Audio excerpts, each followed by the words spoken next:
जैसे मैंने पिछली बार एक इंटरव्यू किया था नेपाल के सांसद जी का, तो उन्होंने बताया कि वहाँ पर बीएसपी इंडिया नेपाल भी है, बहुजन समाज पार्टी नेपाल भी है।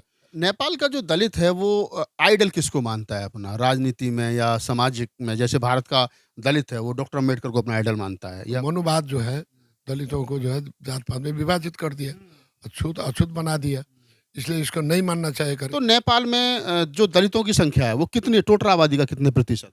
टोटल आबादी के लगभग 14% अभी सरकार की डाटा में है। हाँ, उसको हमारे यहाँ आदिवासी कहते हैं, एसटी कहते हैं, उनकी संख्या कितनी है? आदिवासी का लगभग 37 से 38% है। तो अम्बेडकर ने हिंदू धर्म का त्याग करके बुद्ध धर्म ग्रहण किए, उसका थोड़ा सा असर नेपाल में भी पड़ा। नमस्कार, मैं राहुल नागपाल और आप देख रहे हैं हमारा यूट्यूब चैनल जिसका नाम है बोल पिचासी। मेरे साथ जो शख्सियत बैठी हैं आप ओम प्रकाश विश्वकर्मा हैं। आप इनके पहनावे से और टोपी से समझ गए होंगे कि ये नेपाल से बिलोंग करते हैं और नेपाल से आए हैं इंडिया।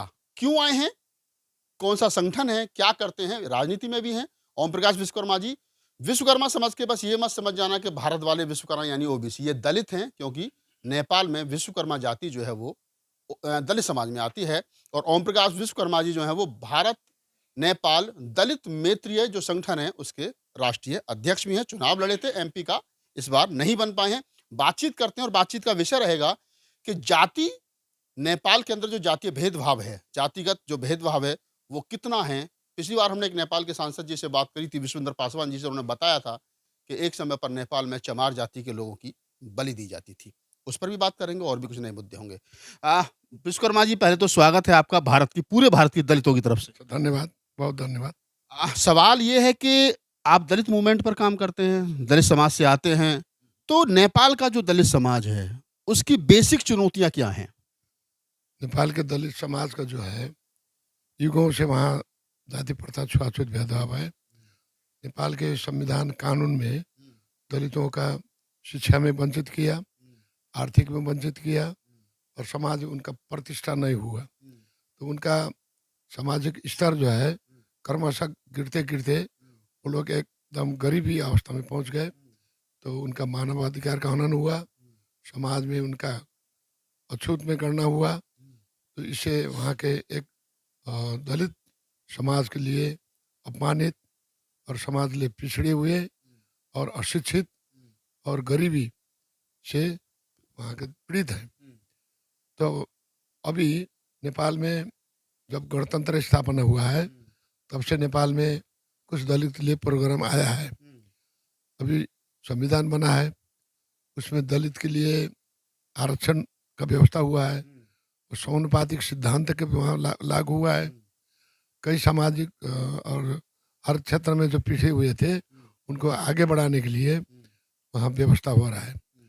और वहाँ एक दलित समस्या को छानबीन करने के लिए, उसको सोल्यूशन करने के लिए एक दलित आयोग बना है। अच्छा, जैसे भारत में SC ST आयोग है, कैसे वहाँ पे भी आयोग? वहाँ आयोग बना है। उनके अध्यक्ष जो कल हमारे पास थे, आज सवेरे 2 बजे वो काठमांडू पहुँचे। क्या नाम है अध्यक्ष जी का? उनका देवराज विश्वकर्मा। अच्छा, वो भी विश्वकर्मा है? वो भी विश्वकर्मा है, वो दलित कमीशन का अध्यक्ष है, अधिकार संपन्न राष्ट्रीय दलित आयोग। आपने जैसे कहा कि जैसे डेमोक्रेसी आई है नेपाल के अंदर, लोकतंत्र आया है, संविधान बना, तो दलितों के लिए आरक्षण दिया गया शिक्षा में, राजनीतिक आरक्षण की व्यवस्था की गई है? राजनीतिक आरक्षण भी है। हमारे अभी संसद में कई सांसद अभी दलित कोटा से आए हैं और राष्ट्रीय सभा जो कहते हैं नेपाल में, यहाँ के राज्यसभा जैसा, वहाँ भी दलित का कुछ कोटा है, तो कोटा में सांसद आते हैं। और अच्छा, मतलब नेपाल में जो राज्यसभा है, राज्यसभा में भी SC कोटा है, SC ST कोटा, भारत में नहीं है, भारत में सिर्फ लोकसभा में। और जो निचले वो है, नेपाल में 3 प्रकार के गवर्नमेंट माना जाता है, एक केंद्रीय सरकार, एक प्रदेश सरकार, एक स्थानीय सरकार। स्थानीय सरकार में गाविसा और वोड़ा कहते हैं। वहाँ वोड़ा में एक कमेटी होता है, एक गाविसा में होता है, एक जिला में होता है, एक प्रदेश में, एक केंद्र में। तो गाविसा में एक महिला, एक वोड़ा में एक महिला अनिवार्य कर दिया गया है। बॉर्डर में बता दूं, जो लोग नहीं समझ पा रहे होंगे, नेपाली थोड़ी सी टच है उनकी भाषा। जैसे उन्होंने कहा कि जैसे हमारे यहाँ केंद्र सरकार होती है, राज्य सरकार होती है, फिर नगर निगम होता है, तो जिसी प्रकार 3 सरकार नेपाल में, मतलब सेम भारत से मिलता जुलता ढांचा है। और उन्होंने कहा कि वोडा मतलब बाढ़ एक तरीके से समझ लीजिए, चेयरमैन समझ लीजिए। चेयरमैन है वहाँ पर, एक चेयरमैन जो है जरूर चुना जा रहा है शेड्यूल कास्ट का।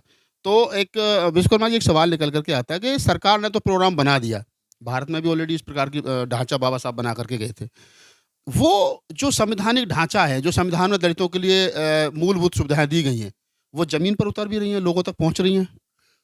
अब पहुंचाने के प्रयास हो रहा है। वहाँ राजनीतिक एक्सरसाइज तो ज़्यादा हो गया ना अभी। अभी हाल ही में गणतंत्र स्थापना हुआ, दलित में राजनीतिक चेतना का कमी था, तो वो क्रमशः अभी समाज में आगे बढ़ जा रहे हैं। जैसे कि नेपाल में 6000 वड़ा है, तो 6000 महिला वहाँ कार्यरत है। अब कई हमारे पूरा पूरा नेपाल में गाविस में कुछ वड़ा गाविस अध्यक्ष चुने गए हैं, मेयर चुने गए हैं, एक उपमेयर चुने गए जो अभी आपके सामने यहीं बैठे हुए हैं, दीपक विश्वकर्मा। एक नगर के उपमेयर इलेक्टेड चुनाव जीत कर आए हुए। इस तरह से दलित कुछ आगे बढ़ने के लिए वहाँ संघर्ष कर रहे हैं। हाँ, रोड़ा कौन लोग हैं? दलितों को जो लोग दबा रहे हैं, जो उनके अधिकार नहीं दे रहे हैं, कौन-सी जाति के लोग हैं? ये रोड़ा का विषय में क्या हम कहना चाहते हैं कि वहाँ जो ब्राह्मणवाद है, जो ईगो से जो लागू हुआ है, ब्राह्मण लोग हम लोग को कभी भी स्वीकार नहीं करते हैं। अच्छा, मतलब जो सिस्टम भारत में है, जो ब्राह्मणवाद भारत में है, वही ब्राह्मणवाद सेम जो है वो वहाँ पर भी समाज उसी से पीड़ित है, ब्राह्मणवाद से। हाँ, ब्राह्मण जो है अधिकार देता है लेकिन उसका कार्यान्वयन नहीं करता है। दिखने में संविधान में, कानून में, व्यवस्था में अधिकार दिया जाता है, लेकिन उसका कार्यान्वयन नहीं होता है, हाँ, मतलब कानून में दिया गया लेकिन उसको लागू नहीं किया जा रहा है। नहीं किया जाता है। अब नेपाल में देखिए अभी 25 कैबिनेट मंत्री हैं, उसमें एक भी कैबिनेट मंत्री नहीं है। एक भी दलित मंत्री नहीं है। नहीं है। एक राज्य मंत्री है जो यहाँ आने वाली थी, थोड़ा उनका काम पड़ के नहीं आई, तो राज्य मंत्री है लेकिन वन और वातावरण मंत्री है। नेपाल के दलित समस्या वन का तो नहीं ना है। हाँ, और उनकी जो समस्या उसका कोई मंत्री नहीं है। वन वन विभाग से तो कोई लेना देना नहीं है। लेना देना नहीं है। जैसे वहाँ खेलकूद मंत्री बना जाता है।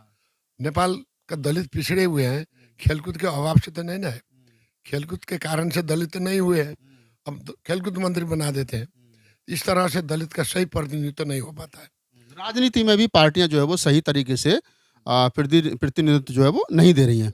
अच्छा, एक सवाल और निकल करके आता है कि कौन सी राजनीतिक पार्टियां हैं, जैसे मैंने पिछली बार एक इंटरव्यू किया था नेपाल के सांसद जी का, तो उन्होंने बताया कि वहाँ पर बीएसपी इंडिया नेपाल भी है, बहुजन समाज पार्टी नेपाल भी है, और कौन कौन सी पार्टियां हैं? दलित समाज किस पार्टी के साथ ज़्यादा रूप से जुड़ा है? ऐसा है, दलित एक प्रकार के नॉर्मल दिमाग के होते हैं, उन लोग को सिद्धांत विचार से लेने देना नहीं होता। जिस पार्टी में अपना स्वार्थ पूरा होता है, जहाँ उसी में सभी लोग दौड़ते हैं। जैसे अम्बेडकर ने जो कहा है ना, राजनीति में लगना है तो सबसे आगे बढ़ो, शिक्षा पढ़ रहे हो तो सबसे ऊपर जाओ, हाँ बिजनेस करते हो तो बिजनेस में सबसे ऊपर का व्यापारी बनो, लेकिन पीछे ना रहो, पिछड़े हुए ना रहो। तो दलितों का हर तरह से आगे बढ़ना है, क्योंकि युगों से हम लोग पिछड़े हुए हैं, हमारा आत्मा कमजोर है, हमारा मनोबल कमजोर हो गया है। इसको बढ़ाने के लिए तो शिक्षा चाहिए, बिना शिक्षा तो आत्मबल नहीं हो सकता। एक विद्वान आदमी से एक मूर्ख आदमी का अधिकार के लिए तुलना किया जाए तो निश्चित रूप से कमजोर हो जाता है। इसलिए शिक्षा से मनोबल बढ़ाता है। नेपाल का जो दलित है वो आइडल किसको मानता है अपना, राजनीति में या सामाजिक में? जैसे भारत का दलित है वो डॉक्टर अम्बेडकर को अपना आइडल मानता है, या बुद्धा को मानता है, कबीर को मानता है, लेकिन अम्बेडकर ने चूंकि उस सारे सामाजिक ढांचे को तोड़ा और तोड़ करके एक संवैधानिक रूप से दलितों को वो सब कुछ दे करके गए, तो वो अम्बेडकर को अपना एक तरीके से भगवान मानता है। तो नेपाल का जो दलित है वो किसको फॉलो करता है? नेपाल में एक सर्वजित विश्वकर्मा थे, जिन्होंने नेपाल में दलित आंदोलन छेड़ा था सन 1950 के आसपास में। तो उन्होंने छुआछूत भेदभाव मिटाने के लिए और जो जातीय भेदभाव के जो धर्म ग्रंथ में व्यवस्था किया था 4 जात 36 वर्ण का, तो उसको उन्होंने नाकाम कर दिया कि ये कोई नहीं है, वेद में भेद नहीं है, समाज में भेदभाव जो आया है ये ब्राह्मणवाद का नीति है। इसलिए मनु ने जो बनाया, तो मनुवाद जो है दलितों को जो है जात पात में विभाजित कर दिया, अछूत अछूत बना दिया। इसलिए इसको नहीं मानना चाहिए करके उन्होंने शास्त्रास्त्र किया, वहाँ के धार्मिक पंडित विद्वानों से धार्मिक बहस किया, लेकिन तत्कालीन समाज जो है वहाँ के जो ब्राह्मणवाद से भरी हुई थी, तो वो लोग उनको स्वीकार नहीं किया। तो सर्वजित विश्वकर्मा को जेल में डाल दिया गया, और जेल में डाल दिया। हाँ, सन 1957-58 में उनको जेल में डाल दिया। क्यों जेल में डाल दिया? कि इन्होंने कानून का बरखिलाफ किया। संविधान में, कानून में तो छुआछूत करने के लिखा था। छोटा जात का अधिकार, बड़ा जात का अधिकार क्या होता, ब्राह्मणों का अधिकार क्या है। हाँ, तो उस टाइम में कानून उस पर सर्वजीत विश्वकर्मा जो थे, एक तरीके से वो दलित आइकॉन है नेपाल का।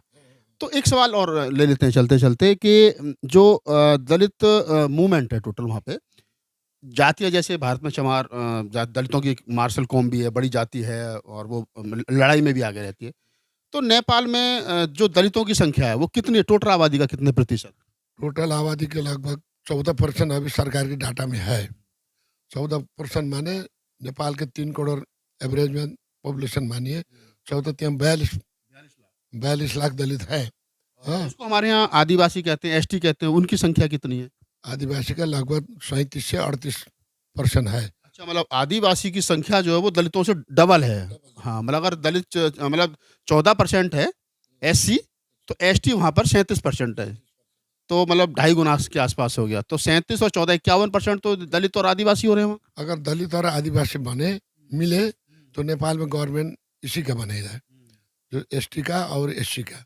लेकिन मिलते नहीं है। ये जो ब्राह्मणवाद का नीति है ना, उनका पॉलिसी है ना, डिवाइड एंड रोल, लड़ा देते हैं हम लोग को, सबको लड़ा करके अलग अलग हो जाते हैं।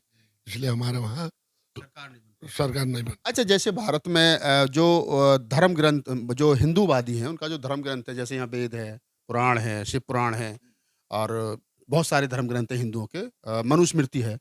तो जो नेपाल का जो ब्राह्मणवाद है, जो ब्राह्मण है, वो भी इन्हीं चीज़ों को फ़ॉलो करते हैं, इन्हीं धर्म ग्रंथ को फ़ॉलो करते हैं? ना सेम यही है। हाँ, हिंदू धर्म का जो ग्रंथ है विश्व में ही वही है। जैसे राम को मानते, कृष्ण को मानते, हाँ, विष्णु महेश्वर क्या क्या तमाम प्रकार के जो भगवान वही मंदिर, वही पूजा पाठ, सब वही। इससे जो जो दो दो दलित कम्युनिटी है, जो एसटी कम्युनिटी है या एससी कम्युनिटी है, जो 50% के आसपास है, वो भी हिंदू है? माने हिंदू तो अब समझते हैं, क्योंकि अशिक्षा का कारण उन्होंने अपने को दूसरे धर्म में जाने डर मानते हैं। क्योंकि समाज का जो वातावरण है ना, वो वातावरण उनको स्वीकारना बाध्य होते हैं। तो धर्म के विषय में भी छुआछूत है, भेदभाव है उस धर्म को, फिर भी उसी में रह रहे हैं। उसमें त्याग नहीं सकते हैं। तो अम्बेडकर ने हिंदू धर्म का त्याग करके बुद्ध धर्म ग्रहण किए, उसका थोड़ा सा असर नेपाल में भी पड़ा। अभी नेपाल में बहुत आदमी धर्म परिवर्तन किया है, कोई क्रिश्चियन हुए, कोई बुद्धिस्ट हुए हैं, इस तरह से कुछ अभी शुरू हुआ है। हाँ, तो हमारा ज़्यादातर लोग आजकल हिंदू धर्म को नफरत करते हैं। एक सवाल और, जैसे बुद्धा का जन्म नेपाल में हुआ, क्या कारण उसके बाद भी नेपाल को हिंदू राष्ट्र कहा जाता है? बुद्धा का प्रकाश वहाँ क्यों नहीं हो पाया? ऐसा है, वहाँ हिंदू का जो जो धर्म का था, शुरू में तो बुद्ध भी हिंदू थे। जब बुद्ध धर्म उन्होंने पता लगाया कि हाँ, आदमी को जो है, जो पंचशील का सिद्धांत लागू कर दिया। अब बुद्ध धर्म में जो समाज को अनेक प्रकार से समाज को शांति कायम करने का विचार, समानता, बंधुता, मैत्री, करुणा। हाँ, विचार को समानता करने के लिए जो बुद्ध ने अपना बुद्ध धर्म का जो शुरू किया, तब से आस्ते आस्ते आस्ते बुद्ध धर्म का संसार में प्रचार हुआ। हालांकि नेपाल जो जहाँ बुद्ध पैदा हुए हैं, वहाँ उतना कम मानते हैं। वो ज़्यादातर वहाँ के जनजाति लोग हैं, वो बुद्ध धर्म को मानते हैं। जनजाति जो वो बौद्ध धर्म को मानते हैं। हाँ। अच्छा, चलिए अब इस बातचीत को हम कंप्लीट कर रहे हैं और मैं एक सवाल आपसे चलते-चलते ले लेता हूँ कि अब आप लोग इंडिया आए हैं घूमने के लिए और आप एक संगठन भी हैं, आप राजनीति में भी हैं। क्या ऐसा होना चाहिए नेपाल में कि जिससे वहाँ का जो दलित कम्युनिटी है, जो आदिवासी कम्युनिटी है, वो राजनीति में भी स्थापित हो सके, वो शिक्षा के क्षेत्र में भी अग्रणी हो जाए, जो डॉक्टर अम्बेडकर ने कहा कि आपको हर जगह आगे रहना है। क्या कर रहे हैं आप लोग ऐसा कुछ? अब इसके लिए मैं, अब विश्व में अभी तो 2 ही सिद्धांत चल रहा है, एक पूंजीवाद, एक साम्यवाद है। अब साम्यवाद भी करीब करीब जिसका नेतृत्व तो चाइना, अमेरिका ना, रशिया, उत्तर कोरिया है ना, ये सब कम्बोडिया वम्बोडिया, हाँ, अब ये सारे जो थे वो भी अभी जो है जो व्यक्ति की स्वतंत्रता, हाँ, निजीकरण हो गया वहाँ भी। वहाँ कुछ समाज में वो साम्यवाद से थोड़ा नीचे गिर गए, थोड़ा सा वो परिवर्तन हो गया है। और पूंजीवादी लोग, जो पूंजीवादी शासन व्यवस्था था, जैसे अमेरिका, भारत, फ्रांस, है ना, बेलायत, अब यहाँ भी पूर्ण सफल नहीं हुआ। पूंजीवाद के खिलाफ लड़ना पड़ेगा। जहाँ जैसे भारत में मान लीजिए अभी करीब-करीब 25-30 करोड़ लोग का घर नहीं है। कितने लोग दिन में 1 शाक खाते हैं, 1 बार खाते हैं। 18 करोड़ के आसपास भारत में एक आदमी भूखा सोता है। तो लेकिन यहाँ सबसे बड़ा लोकतंत्र भारत को माना जाता है, लेकिन यहाँ भी गरीबी नहीं हटा है। इसका मतलब पूंजीवाद कमज़ोर हो गया है यहाँ भी। तो विश्व से पूंजीवाद भी असफल है और साम्यवाद भी असफल है। इसलिए दोनों का जो असल पक्ष है, उसको दोनों को मिला के एक तीसरा शक्ति बनाना ज़रूरी है। तीसरा शक्ति बनाना ज़रूरी है। लास्ट टाइम हमने विश्वेंद्र पासवान जी से बात की थी। उन्होंने एक बड़ी दिल दहला देने वाली कोई घटना मेरे साथ साझा की थी। उन्होंने कहा था कि नेपाल में एक समय ऐसा भी था कि जो चमार कम्युनिटी है, चमार जाति के लोग हैं, उनकी बलि भी दी जाती थी। ऐसा भी कुछ सिस्टम नेपाल में था। हाँ, ये तो था ही। बलि प्रथा था, सती प्रथा था, हाँ, अब छुआछूत प्रथा था। ये तो इतिहास में तो बहुत हुआ। तो बलि प्रथा में अभी भी कुछ साल पहले नेपाल में एक आदमी ने ईंटा भट्टा जानते हैं ना? तो ईंटा भट्टा का शुरुआत किया, तो एक गरीब को बच्चे को लेकर के उसमें उन्होंने वो कर दिया, बलि दे दी उसकी। बलि दे दिया। हाँ, तो उसका बहुत बड़ा इश्यू हुआ, वो क्या-क्या हुआ। इस तरह का जो था, वो अभी भी है। कहीं-कहीं छिपे हुए आदमी को वो करते हैं। तो ये बड़ी दिलचस्प बातचीत विश्वकर्मा जी के साथ में हुई और इनसे बातचीत करने का जो मेरा मेन उद्देश्य था, वो ये था कि नेपाल को ये कहा जाता है कि हिंदू राष्ट्र। भारत को कभी हिंदू राष्ट्र नहीं कहा गया। भारत में सभी धर्मों के लोग रहते हैं, सभी पंथों के लोग रहते हैं, सभी मान्यताओं के लोग रहते हैं। नेपाल को नेपाल को हमेशा हिंदू राष्ट्र कहा गया। हालाँकि आजकल वो हिंदू राष्ट्र नहीं है, अब तो वहाँ पर भी सब धर्मों के मानने वाले लोग हैं। तो क्या नेपाल और भारत में समानता जातिवाद जो है वो किस प्रकार से आपको लगा कि जो सिस्टम भारत में हिंदुओं ने लागू कर रखा वही सिस्टम नेपाल में भी है?